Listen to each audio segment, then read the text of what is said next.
சிறைன்றது வந்து பார்த்தீங்கன்னா அது வந்து ஒரு ரெஃபார்ம் பண்ணுற இடம், அதை அடைத்து வைக்கக்கூடிய இடம் மட்டும்தான்.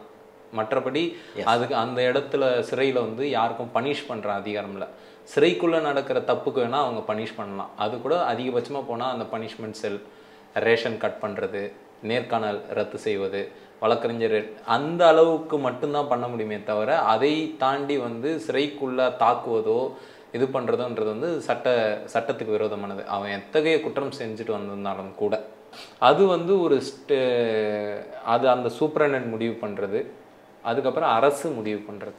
ஓகே, ரெண்டு பேருமே முடிவு பண்ணுவாங்க. சிறை நிர்வாகம் மட்டும் முடிவு பண்ணாது. ஓகே, சிறை நிர்வாகம் ஒரு குறிப்பிட்டவங்களுக்கு முடிவு பண்ணதுன்னா, ஓகே, அரசு சிறை நிர்வாகம் முடிவு பண்ணாத அரசு முடிவு பண்ணி நடக்கிற சிறை சித்திரவதைகளும் உண்டு. ஓகே, உதாரணத்துக்கு மக்கள் வழக்குகளில் போகக்கூடியவங்க இவங்களெல்லாம் கூட சித்திரவதை பண்ணுவாங்க. இப்போ சில மனித உரிமை செயற்பாட்டாளர்கள் முன்ன கூட பதிவான வரலாறு உண்டு.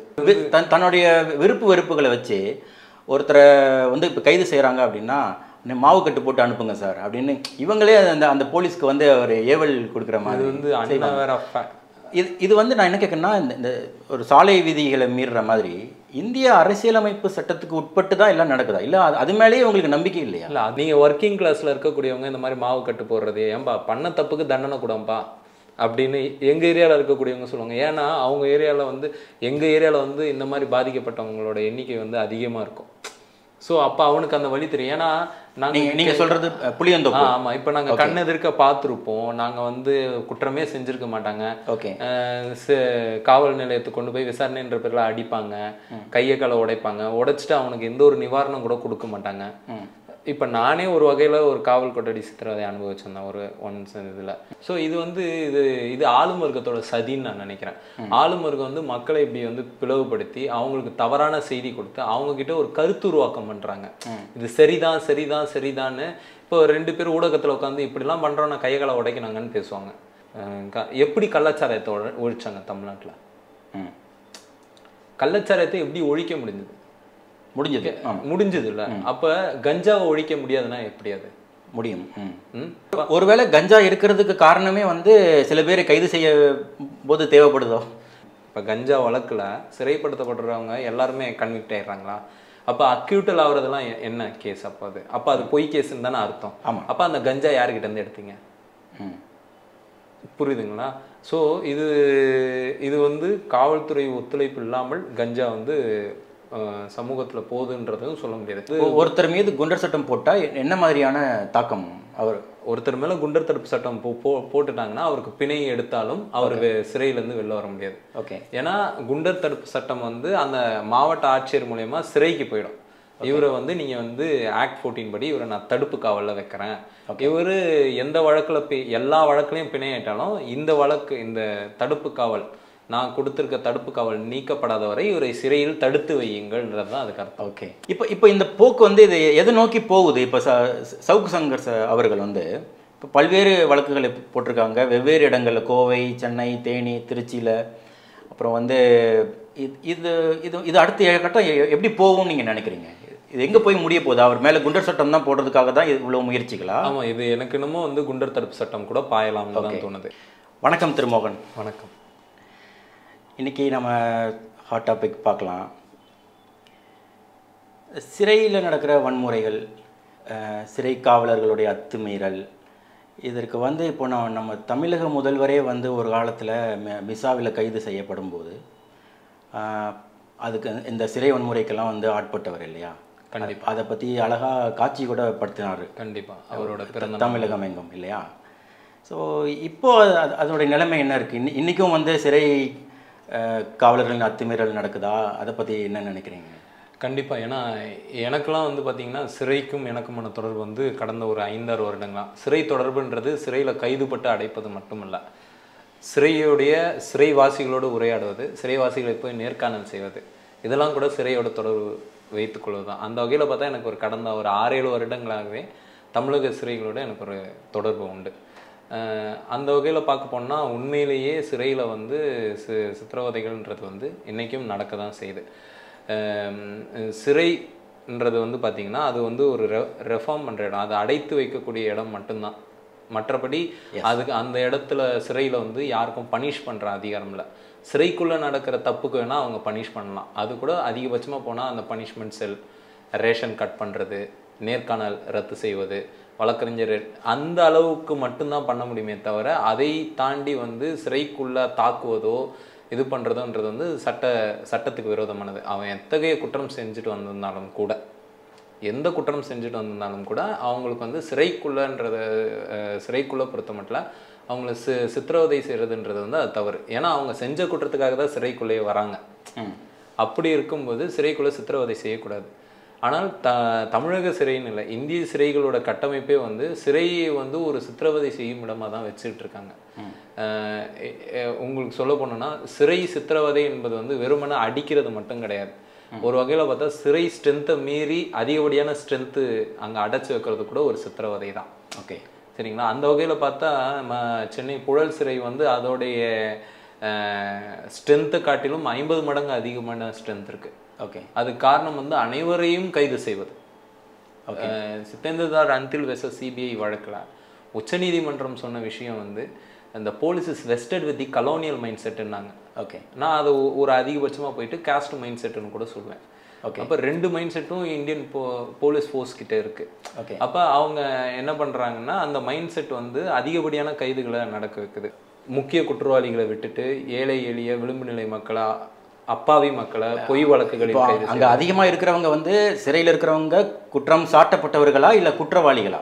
குற்றம் சாட்டப்பட்டவர்கள் பொய் வழக்கில் கைது செய்யப்பட்டவர்களும் நிறைய பேர் இருப்பாங்க. ஓகே, ஒருத்தர் கைது செஞ்சுட்டதுனாலேயே அவர் வந்து குற்றவாளின்னு ஆயிடார். சரிங்களா? ஏன்னா இந்திய நீதி பரிபாலனத்தில் பெரும்பான்மையினர் இந்த ட்ரையலில் இருப்பாங்க இல்லையா? ட்ரையல் அண்டர் ட்ரையல் பிரிசனர்ஸ் தான். நீங்கள் இந்தியாவில் இன்னைக்கு இருக்கிறது கூட அதிகப்படியான அண்டர் ட்ரையல் பிரிசனரால தான் நிரப்பப்பட்டிருக்கு.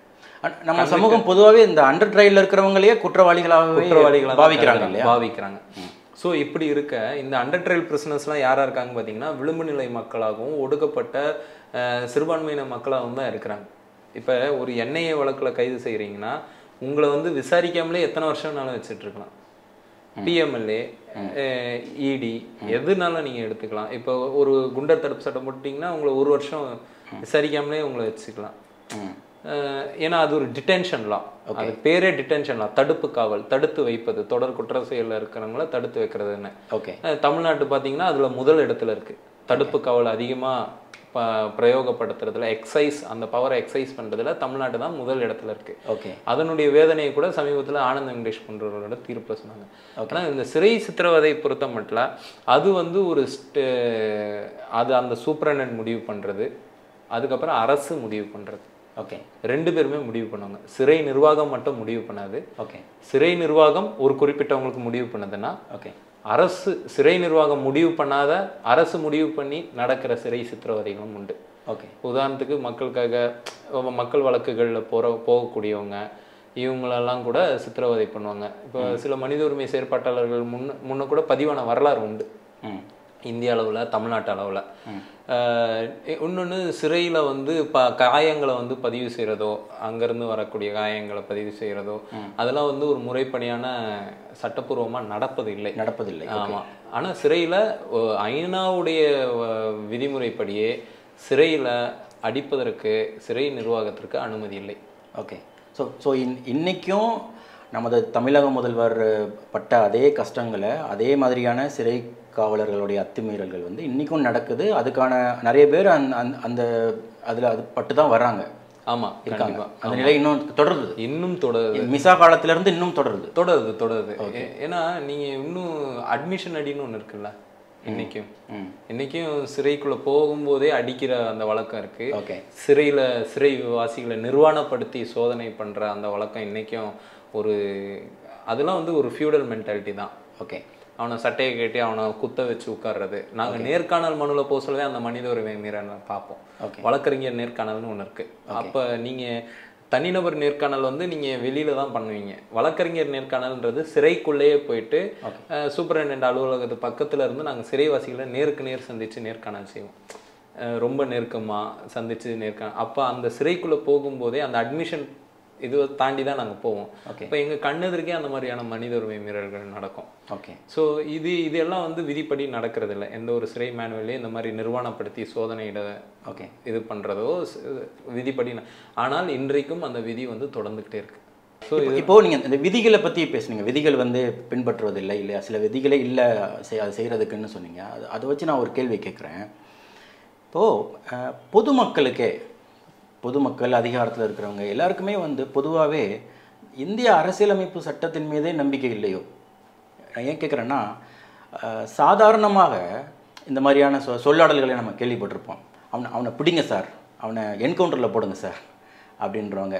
அவங்களோட தன்னுடைய வெறுப்புகளை வச்சு ஒருத்தரை வந்து இப்போ கைது செய்கிறாங்க அப்படின்னா, மாவு கட்டு போட்டு அனுப்புங்க சார் அப்படின்னு இவங்களே அந்த போலீஸ்க்கு வந்து ஒரு ஏவல் கொடுக்குற மாதிரி வந்து இது வந்து நான் என்ன கேட்குறேன்னா, இந்த ஒரு சாலை விதிகளை மீறுற மாதிரி இந்திய அரசியலமைப்பு சட்டத்துக்கு உட்பட்டு தான் எல்லாம் நடக்குதா, இல்லை அது மேலேயே உங்களுக்கு நம்பிக்கை இல்லையா? இல்லை, அதுதான் மனித உரிமை சார்ந்த அந்த போதிய விழிப்புணர்வு மக்களுக்கு எந்த அளவுக்கு இருக்குன்றதை பொறுத்து இந்த கேள்வி தான் நம்ம பதில் சொல்லணும். குறிப்பாக சொல்லணும்னா, அவங்களுக்கு நடக்கும்போது தான் அது அவங்க அதுலேருந்து தான் பேசுகிறாங்க. நீங்கள் மக்களை இதில் குறை சொல்ல முடியாது. ஏன்னா அவங்க உண்மையிலே என்ன நம்பிடுறாங்கன்னா, ஊடகங்களும் இவரை குற்றவாளின்னு அறிமுகப்படுத்துது. இல்லை, நான் கேட்குறது என்னன்னா, குற்றவாளியாக இருந்தால் கூட இவங்க வெறும் குற்றம் சாட்டப்பட்டவர்கள் தான், ட்ரையலில் தான் இருக்காங்க, அண்டர் ட்ரையலில் தான் இருக்காங்க. ஆனால் குற்றவாளிகளாக இருந்தால் கூட விதிகளுக்கு உட்பட்டு தானே தண்டனை கொடுக்கணும் இல்லையா? அதுதான் இப்போ அந்த விதிகள் பின்பற்ற விஷயத்தை கூட எடுத்துக்கோங்களேன். அதுக்கு வந்து மக்கள்கிட்ட ஆதரவு இருக்கான்னு கேட்டால் ஒரு குறிப்பிட்ட மக்கள்கிட்ட இருக்கு. அது யாருன்னு பார்த்தீங்கன்னா மிடில் கிளாஸாக தான் இருப்பான், சரிங்களா? ஆனால் அவனுக்கு மாவு கட்டு போட சொல்ல தான் அதோட இது அந்த ஹியூமன் ரைட்ஸோட அந்த நியாயங்கள் வந்து தனக்கு வரும்போது தான் நியாயங்கள் பேசுறாங்க. நீங்க ஒர்க்கிங் கிளாஸ்ல இருக்கக்கூடியவங்க இந்த மாதிரி மாவு கட்டு போடுறது, ஏன்பா பண்ண தப்புக்கு தண்டனை கூடம்பா அப்படின்னு எங்க ஏரியாவில் இருக்கக்கூடியவங்க சொல்லுவாங்க. ஏன்னா அவங்க ஏரியாவில் வந்து எங்க ஏரியாவில் வந்து இந்த மாதிரி பாதிக்கப்பட்டவங்களோட எண்ணிக்கை வந்து அதிகமாக இருக்கும். ஸோ அப்போ அவனுக்கு அந்த வழி தெரியும். ஏன்னா நீங்கள் சொல்கிறது புளியந்தோப்பு. ஆமாம், இப்போ நாங்கள் கண்ணெதிர்க்க பார்த்துருப்போம். நாங்கள் வந்து குற்றமே செஞ்சுருக்க மாட்டாங்க. ஓகே. காவல் நிலையத்துக்கு கொண்டு போய் விசாரணைன்ற பேரில் அடிப்பாங்க, கையை காலை உடைப்பாங்க. உடைச்சிட்டு அவனுக்கு எந்த ஒரு நிவாரணம் கூட கொடுக்க மாட்டாங்க. இப்போ நானே ஒரு வகையில் ஒரு காவல் கொட்டடி சித்திரவதை அனுபவிச்சிருந்தேன் ஒரு ஒன்ஸ் இதில். இப்போ எனக்கு ரொம்ப அறிமுகமான தோழர்கள் கூட அனுபவிச்சிருக்கிறாங்க. இன்னைய வரைக்கும் அதுக்கான நியாயங்கள் கிடைச்சதில்லை. மக்களுக்காக பேசிட்டு தானே போகிறோம், ஆனால் எங்களுக்கு காவல் சித்திரவதை நடக்குது. என்கவுண்டர் பொறுத்த மட்டும் இதுதான், இந்த கொலை பண்ணுறது இதெல்லாம் வந்து ஒரு மிடில் கிளாஸ் கிட்ட தான் இது வரும். ப்ராசிக்யூட் பண்ணாத, அவனை வந்து விசாரிக்காமல் கொலை பண்ணு.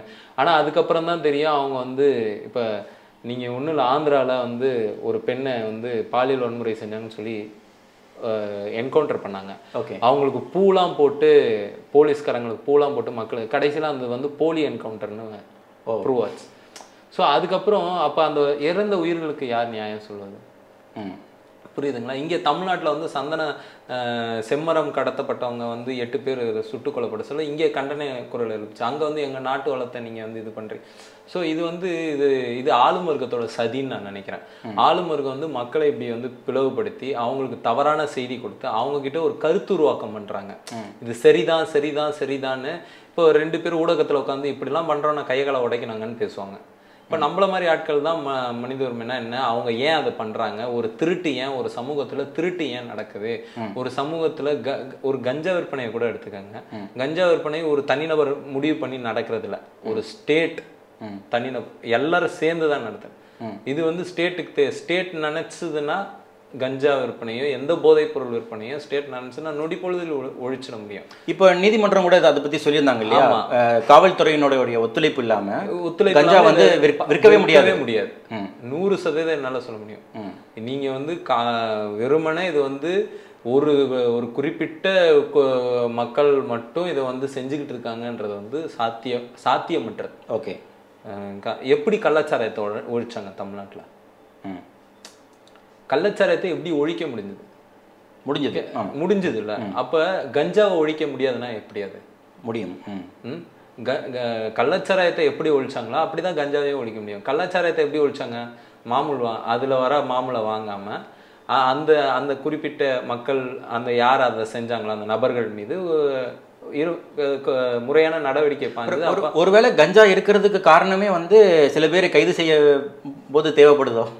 ஆமாம், நீங்கள் வந்து இப்போ நான் அப்படி எடுத்துக்கலாமா? கண்டிப்பாக இப்போ பொய்யான கஞ்சா வழக்கெல்லாம் நிறைய போடுவாங்க. அவங்களுக்கு பிடிக்காத இப்போ சொல்லணும்னா ஏன் ஜெயலலிதா செய்யாததா? ஜெயலலிதா பீரியடில் செஞ்சுருக்கிறாங்க. நடராஜன் அவங்க கூட இருந்த ஒரு பொண்ணு மேலே கஞ்சா வழக்கு போட்டாங்க, சுதாகர் மேலே கஞ்சா வழக்கு போட்டாங்க, சில அரசியல்வாதிகள் மேலே கஞ்சா வழக்கு போட்டிருக்கிறாங்க. ஸோ அது வந்து கஞ்சா வழக்குன்றது வந்து போலியாகவும் பதிவு செய்யப்படுகிறது. ஓகே. என்னோட ஒரு கிளைண்ட்டுக்கே வந்து கஞ்சா வழக்கு வந்து போலியாக பதிவு செய்யப்பட்டிருக்கு. ஓகே. பதிவு செய்யப்பட்டிருக்கு. ஓகே. இன்னைக்கு கஞ்சா வழக்கில் வந்து அக்யூட்டல் இத்தனை நடக்குதே, எல்லாம் கன்விக்ட் ஆகுறதில்ல. இல்லை, இப்போ கஞ்சா வழக்கில் சிறைப்படுத்தப்படுறவங்க எல்லாருமே கன்விக்ட் ஆயிடுறாங்களா? அப்போ அக்யூட்டல் ஆகுறதெல்லாம் என்ன கேஸ்? அப்போ அது பொய் கேஸ்ன்னு தானே அர்த்தம். ஆமாம். அப்போ அந்த கஞ்சா யார்கிட்ட இருந்து எடுத்தீங்க? புரியுதுங்களா? ஸோ இது வந்து காவல்துறை ஒத்துழைப்பு இல்லாமல் கஞ்சா வந்து சமூகத்தில் போகுதுன்றதும் சொல்ல முடியாது. இன்னொன்று, ஹேபிச்சுவல் அஃபண்டர்ஸை கூட உருவாக்குறது வந்து இந்த போலீசிங், ராங் போலீசிங் மெத்தட் தான். ஓகே. நீங்கள் போலீசிங்கை ஒழுங்காக பண்ணலைன்ற, நீங்கள் சமூகத்தில் வந்து நீங்கள் இந்த சொசைட்டியை வந்து ஒரு குற்றவாளிகள் உருவாக்கக்கூடிய சூழலை, ஒரு திருட்டு நடக்கக்கூடிய சூழலை, வேலைவாய்ப்பின்மை இல்லைன்னா என்ன நடக்கும்? இப்போ ஸ்டாண்டர்ட் எல்லாருக்கும் அவங்க வந்து தங்களை யூஸ் பண்ணிக்கிற மாதிரி அவங்க they get to use that. அப்போ அதுக்கு வந்து இப்போ பழக்கப்பட்டுட்டாங்கன்னா அந்த மாதிரி குற்ற செயல்கள் நடக்க தான் செய்யும். இப்போ அதுக்கு காரணம் வந்து ஸ்டேட்டும் போலீஸும் தானே தவிர மக்கள் கிடையாது. நீங்கள் ஒரு குற்றத்தை ஒழிக்கணும்னா நீங்கள் வந்து பல விஷயங்கள் செய்ய வேண்டியது இருக்கு. இப்போ நீங்கள் உதாரணத்துக்கு குண்டர் தடுப்பு சட்ட வழக்குகள் எடுத்துக்கிட்டிங்கன்னா, உச்சநீதிமன்றம் கூட சமீபத்தில் சொல்லியிருக்கு, குண்டர் தடுப்பு சட்டம் அதிகப்படியாக பிரயோகப்படுத்தப்படுது. அது வந்து நீங்கள் வந்து ஆர்டிகல் 21க்கு எதிரானதுல ஒரு பர்சனல் லிபர்ட்டி, லைஃப் அண்ட் லிபர்ட்டின்றது என்ன? இப்போ நீங்கள் வந்து ஒரு முறையற்று போராடக்கூடிய போராளிகள், குண்டர் சட்டம் பற்றி கொஞ்சம் விவரமாக சொல்லி. குண்டர் தடுப்பு சட்டம்ன்றது வந்து அந்த சட்டம் சொல்லக்கூடியது என்னன்னா, சாண்ட் டிராஃபிக்கிங், கஞ்சா வியாபாரிகள், அப்புறம் வந்து ப்ராஸ்டியூஷன் பண்ணக்கூடியவங்க, பூட் லிக்கர்ஸ், இவங்க மேலே தான் வந்து குண்டர் தடுப்பு சட்டம் பாய முடியும். ஓகே. ஒரு வழக்குக்கும் போடலாம், தொடர் குற்ற செயலில் ஈடுபடுறவங்களையும் போடலாம். ஒவ்வொரு காவல் நிலையங்களும் ஹிஸ்ட்ரி ஷீட்டர்ஸ்னு இருப்பாங்க. ஹிஸ்ட்ரி ஷீட்டர்ஸ்னா என்னன்னா சரித்திர பதிவேடுன்னு சொல்லுவாங்க. மறுபடியும் குற்றம் செய்கிறவங்களா அந்த சரித்திர பதிவேட்டில் ஏற்றிடுவாங்க. அவங்க அடுத்த ஒரு குற்றம் செய்ய சொல்ல அவங்கள கூப்பிட்டு அவங்கள கைது செய்யும்போது அந்தந்த மாவட்ட கலெக்டர் வந்து அவங்களுக்கு எதிராக வந்து குண்டர் தடுப்பு சட்ட நடவடிக்கையை பாய்ச்சுவாங்க. சென்னை நகரங்களில் கமிஷனர் அதை செய்வார். ஓகே. ஸோ இதுதான் வந்து ஒருத்தர் மீது குண்டர் சட்டம் போட்டால் என்ன மாதிரியான தாக்கம்? ஒருத்தர் மேலே குண்டர் தடுப்பு சட்டம் போட்டுட்டாங்கன்னா அவருக்கு பிணை எடுத்தாலும் அவர் சிறையிலேருந்து வெளில வர முடியாது. ஓகே. ஏன்னா குண்டர் தடுப்பு சட்டம் வந்து அந்த மாவட்ட ஆட்சியர் மூலயமா சிறைக்கு போயிடும். இவரை வந்து நீங்கள் வந்து ஆக்ட் 14 படி இவரை நான் தடுப்பு காவலில் வைக்கிறேன். இவர் எந்த வழக்கில் எல்லா வழக்குலையும் பிணையிட்டாலும் இந்த வழக்கு, இந்த தடுப்பு காவல், நான் கொடுத்துருக்க தடுப்பு காவல் நீக்கப்படாத வரை இவரை சிறையில் தடுத்து வையுங்கள்ன்றது தான் அதுக்கு அர்த்தம். ஓகே. ஸோ ஒரு கலெக்டர் வந்து அதை பாஸ் பண்ணுறாரு, அதை ஹோம் செக்ரட்டரி வந்து கன்ஃபார்ம் பண்ணணும். ஓகே. அதுக்கப்புறம் வந்து அட்வைசரி போர்டுன்னு ஒன்று இருக்கு. அந்த அட்வைசரி போர்டுக்கு இவர் போய் நேர் நிற்பார், ஆஜராகுவார். அங்கே வந்து வழக்கறிஞர் அல்லாத நபர் இவருக்காக போய் பேசுவாங்க. ஒரு நண்பரோ ஒரு உறவினரோ இல்லை அவரே கூட பேசலாம். அந்த அந்த அறிவுரை குழுமம் வந்து இவர் மேலே அந்த குண்டர் தடுப்பு சட்ட நடவடிக்கை சரியா தவறான அது ஆய்வு செய்யும். அது ஆய்வு செஞ்சு அது வந்து இந்த நடவடிக்கை தப்புனா ரத்து பண்ணும். ஓகே. இல்லைன்னா அது தொடர் செய்யும். அதுக்கப்புறம் தான் நீதிமன்றத்துக்கு போக முடியும். ஓகே. இது அறிவுரை குழுமத்துக்கு முன்னாடியே கூட போகலாம். ஆனால் அறிவுரை குழுமமும் கைவிட்டுருச்சுன்னா இறுதி நம்பிக்கை வந்து நீதிமன்றம் தான். அங்கே போயிட்டு ஆட்கொணர்வு மனு போடுவாங்க. போட்டுட்டு இந்த குண்டர் தடுப்பு சட்டம் வந்து தவறானதுன்னு அங்கே ப்ரூவ் பண்ணி அங்கே ரிவோக் பண்ணாதான் இது உடையும். இல்லைன்னா ஓராண்டு நீங்கள் சிறையில் இருந்து தான் ஆகணும். ஓகே. ஓகே. இதுதான் குண்டர் தடுப்பு சட்டத்தோட இது. ஓகே. இந்த அதிகாரம் மையத்தில் இருக்கிறவங்க அவங்க செய்கிற தவறுகள், ஊழல்கள், இதை கொண்டு வர்றது இல்லை அதை கேள்வி கேட்குறது, இது வந்து மிகச்சிலர் தான் இருக்காங்க. பொதுவான ஊடகங்கள் இதை மெயினாக பண்ணுறதில்ல, பண்ண முடியாது இல்லையா? ஸோ மிகச்சிலரில் வந்து இப்போ உதாரணத்துக்கு இந்த அறப்போர் இயக்கம் இருக்காங்க. சட்டத்தின் உட்பட்டு ரைட் டு இன்ஃபர்மேஷன் மூலமாக அவங்கக்கிட்ட அரசு தர்ற தகவல்லேருந்தே அவங்களுடைய ஊழல்களை வெளிக்கொண்டு வந்து கேள்விகள் எழுப்புகிறாங்க. இப்போ இந்த மாதிரி கேள்வி கேட்குற மிகச்சிலருடைய குரல் வலையை நெரிக்கிறதுங்கிறது எப்படி இருக்குது? இல்லை, இது என்னென்னா வந்து dissent is the safety wall of டெமோக்ரஸின்னு சொல்லுவாங்க. நீங்கள் அது வந்து மாற்று கருத்து தான் வந்து ஜனநாயகத்துக்கு வந்து வலு சேர்க்கும். மாற்று கருத்து இல்லாமலே நீங்கள் ஜனநாயகத்தை கட்டி காக்க முடியாது. அப்போ நீங்கள் உங்களுக்கு வந்து மாற்று கருத்து வரணும், அந்த மாற்று கருத்துக்கு செவி கொடுக்கணும். ஆனால் அது கருத்தாக இருக்கணும். அது ஒரு கருத்தாக இருக்கும் பட்சத்தில் அந்த மாற்று கருத்துக்கு செவி கொடுக்கணும். இப்போ அறப்போர் மாதிரியான இயக்கங்கள் கூட கைது நடவடிக்கையை சந்திச்சிருக்கிறாங்க. ஜெயராம் வெங்கடேசன் அவரும் சந்திச்சிருக்கிறாரு. அந்த அமைப்பில் இருக்கக்கூடிய நக்கீரன் அவரு சந்திச்சிருக்கிறாரு கைது நடவடிக்கையை. பல ஊடகவியலாளர்கள் அண்ணன் ராஜகோபால் அவரு, நக்கீரன் அவரு, கோபால் அவரு சந்திச்சிருக்கிறாரு. நிறைய பேர் சொல்லலாம். இப்போ சமீபத்தில் கூட அவர் ஊடகவியலாளர் கைது செய்யப்பட்டிருக்கிறாரு. இப்படி வந்து தொடர்ச்சியாக நீங்கள் பார்க்க போனோம்னா வந்து அது ஒரு தொடர் போக்காக தான் போயிட்டுருக்கு. அது எதோட இதுனா விமர்சனங்களை எதிர்கொள்ள முடியாமல் அந்த பக்குவம் இல்லை அப்படியும் எடுத்துக்கலாம். அப்போ நீங்கள் விமர்சனங்களை எப்படி எதிர்கொள்றதுன்னு ஒன்று இருக்குது. ஆனால் அது விமர்சனமாக இருக்கணும். இப்போ சமீபத்தில் நடந்த அந்த இதில் வந்து அவர் ஒரு அந்த கருத்தில் நம்மளுக்கு உடன்படலை. குறிப்பாக சொல்லணும்னா இப்போ சவுக்கு சங்கர் அவர் வழக்கில் நீங்கள் எடுத்துக்கிட்டிங்கன்னா கூட அந்த கருத்தில் மிக நிச்சயமாக உடன்படலை. ஆனால் அதுக்கான வழக்கு போடலாம். ஆனால் அது தாண்டின வழக்கு போடக்கூடாது. இப்போ என்னையே அவர் கண்டித்து போட்டிருக்கிறாரு. இப்போ ஸ்ரீமதி வழக்கு தொடர்பாக நம்ம பேசும்போது, ஒரு கூட்டத்தில் பேசும்போது எங்கள் எல்லாரையும் குறிப்பிட்டு இவர்களை எல்லாம் ஏன் ஒன்றும் கைது செய்யாமல் இருக்கிறீங்கன்னாரு. அன்னைக்கு நான் dissent is the safety wall of டெமோக்ரஸின்ற கருத்துல தான் அன்னைக்கு நான் இருந்தேன். ஆனால் அன்னைக்கு அவர் இல்லை. இன்னைக்கும் நான் அதே கருத்துல இருந்து தான் அவருக்கு அந்த பக்கம் நின்று தான் பேசுகிறோம். அப்போ நீங்கள் வந்து இன்னைக்கு வந்து நிலைமை மாறி இருக்கு. இப்போ இல்லை, கருத்து வேறுபாடு கண்டிப்பாக இருக்கும், கருத்து ஒற்றுமை இருக்காது. ஆனால் அதெல்லாம் தாண்டி இப்போது உதாரணத்துக்கு இப்போ அவர் சவுக்கு சங்கர் வந்து இப்போ கண்ணிய குறைவாக நடந்துக்கிட்டாருங்கிறது அது அது குற்றமான செயலாக இருந்தால் கூட, ஆனால் சட்டத்துக்கு உட்பட்டு தான் எல்லாமே நடக்குதா? அவரை சிறைப்படுத்துறதா இருக்கட்டும், இல்லை அவர் மேலே நடக்கிற எல்லா சட்ட நடவடிக்கைகளும் இந்திய அரசியலமைப்பு சட்டத்துக்கு உட்பட்டு தான் நடக்குதா? அதுதான் இங்கே கேள்வி. இல்லை, அதுதான் என்னன்னா இப்போ அவர் வந்து அவர் என்ன வழக்கு பிரிவுகளில் கைது செய்யப்பட்டிருக்கிறாருன்றதை பொறுத்த மட்டும் அது வந்து சட்டத்துக்கு உட்பட்டு நடக்கலன்றது தான் அவர் வழக்கறிஞர் தரப்பு வாதமாக இருக்குது. இப்போ இன்னும் ஒன்றே ஒன்று நான் கேட்டுறேன். இப்போ இது வந்து 8 கோடி தமிழர்களுடைய ஆட்சி அதிகாரம். இந்த மொத்த அரசு இயந்திரத்தையும் ஒரு தனிநபரை சிறைப்படுத்துறதுல, இல்லை அந்த வழக்குகள் அவரை தொலைக்கிறதா இருக்கட்டும், இல்லை நீதிமன்றங்களுக்கு அலைக்கழிக்கிறதா இருக்கட்டும், இவ்வளவு கால விரையும், பொருட்செலவு, இத்தனை போலீஸ்காரங்க எல்லாமே, ஒரு இந்த அரசு இயந்திரம் மொத்தமும் இப்படி ஒரு தீவிரம் காட்டுறது வந்து, அதனால தான் கேள்வி கேட்குறோம். இது வந்து இந்தியாவில் அரசியலமைப்பு சட்டத்துக்கு உட்பட்டு தான் நடக்குதா, இல்லை இது இவ்வளவு தீவிரம் அதில் காட்டணுமாங்கிறது தான் கேள்வி. ஒவ்வொரு தனி மனிதனுக்கும் அந்த தனி மனித உரிமை இருக்குது. இப்போ நான் மீண்டும் மீண்டும் சொல்கிறது அதுதான். அது யாராக இருந்தாலுமே X or Y or Z யாராக இருந்தாலுமே அவங்கவுங்களுக்கான மனித உரிமைன்னு ஒன்று இருக்குது. இவரெல்லாம் வந்து ஸ்ரீமதி வழக்கில் அவ்வளோ இதுவாக தான் பேசினார். எனக்குலாம் அதிலலாம் சுத்தமாக உடன்படலை. அந்த தாயை பற்றி பேசினதாக இருக்கட்டும், அந்த பெண்ணோட தனிப்பட்ட விவகாரங்களுக்குள்ளே போய் பேசினதாக இருக்கட்டும், அப்புறம் தூத்துக்குடி துப்பாக்கிச்சூடுகளை பற்றி பேசினதாக இருக்கட்டும். என் அண்ணன் திருமாவளவன் கூட அந்த கருத்தை பதிவு பண்ணார் நேரில் பார்க்கும்போது. ஆனாலும் அவர் மீது எடுக்கப்பட்ட நடவடிக்கை, அது அந்த சிறையில் தாக்குதல் நடத்தியதில் வந்து எனக்கு உடன்படலை. சரிங்களா? அவருக்கு வேணா வந்து அவரு சொல்ல முடியும், போலீஸ்னா அடிக்கணும், போலீசிங் பண்ணணும், கலவரங்களை ஒடுக்குறதுக்கு இரும்பு கரம் வேணும்னு அவர் சொல்லலாம். என்னால் அதை சொல்ல முடியாது. இப்போ கன்னியாகுமரி அந்த போலீஸ் நடத்தின ஒரு ப்ரூட்டல் அட்டாக் இருக்கு பார்த்தீங்களா, டிஎம்கே கவர்மெண்ட் வந்து அந்த மக்கள் வந்து அந்த கலவரத்தின் மேலே ஒரு சந்தேகம் இருக்குல்ல, அது வந்து அந்த மக்கள் ஏன் அந்த மக்கள் தான் பண்ணாங்களா? அப்போ மக்கள் பண்ண கலவரங்களை பற்றி பேசினவங்க போலீஸ்காரங்க பண்ண இதுவை பற்றி யாருமே பேசலையே. அன்னைக்கு எங்களை போன்றவர்கள் தான் பேசினாங்க, இன்னைக்கு நாம தான் பேசுகிறோம். போலீஸ்ன்றது எப்போவுமே இப்படி தான் இருக்குது. போலீஸ்ன்றது இஸ் நாட் எப்போவுமே அது ஃபார் தி பீப்புளாக பெரும்பாலான நேரங்களில் இருந்ததில்லை. அது எப்போவுமே ஒரு ஸ்டேட்டோட ஒரு ஃபோர்ஸாக இருந்து அது ஸ்டேட் என்ன சொல்லுதோ அதுதான் அது செய்யுது. ஒரு ப்ரூட்டல் அட்டாக்கை தனிநபர்கள் மீது தொடுப்பதும், ஒரு குழுவான மக்கள் மீது தொடுப்பதும், ஒரு குறிப்பிட்ட அமைப்பின் மீது தொடுப்பதும், ஒரு அமைப்பை ஒடுக்குவதும், ஒரு குறிப்பிட்ட ஊடகங்களை ஒடுக்குவதும், இப்படியாகத்தான் போலீஸும் அரசும் தொடர்ச்சியாக செயல்படுது.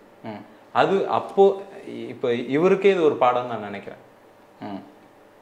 இப்போ இன்னைக்கு ஏன் வந்து இவருக்காண்டி யாரும் பேச வரல மனித உரிமை செயற்பாட்டாளர்கள்? எது தடுக்குது? இப்போ எனக்குமே பேச சொல்ல உள்ளூர ஒரு ஒரு எப்படி சொல்றது ஒரு சின்ன ஒரு பர்சனல் விருப்பு வெறுப்புகளை தாண்டி நியாயத்தின் பக்கத்துல நம்ம நிக்கணும் இப்ப இல்லையா? நிக்கிறோம். இப்ப நம்ம நிக்கிறது காரணமும் கூட எனக்கு பர்சனலை கடந்து வரதுக்கு வந்து ஒரு மனிதனுக்கு கொஞ்சம் நேரம் எடுக்கும். சரிங்களா? இப்ப இது பர்சனல் கூட கிடையாது. இப்ப அவர் என்ன தனிநபரா எதுவும் சொல்ல கிடையாது. ஆனா மக்கள் போராட்டங்களை அவர் விமர்சிச்ச விதம், அவரு அட்டாக் பண்ண விதம், குறிப்பா அந்த 2 போராட்டங்கள் நான் சொல்லக்கூடிய தூத்துக்குடி ஸ்டெர்லைட் அப்புறம் வந்து ஸ்ரீமதி வழக்கு, ரெண்டுத்துலயும் அவர் நடந்துக்கிட்ட விதம் சரி கிடையாது. அது மக்கள் விரோத செயல். அது என்னால வந்து வெளிப்படையா சொல்ல முடியும். ஆனால் சவுக்கு சங்கர் கருத்து வேறுபாடு கண்டிப்பா இருக்கும். சங்கர் பேசினதுல உண்மையே இல்லையான்னு கேட்டா G2 பத்தி பேசினதுல உண்மையே உண்டு. நிறைய விஷயங்கள் இருக்குது, உண்மை உண்டு.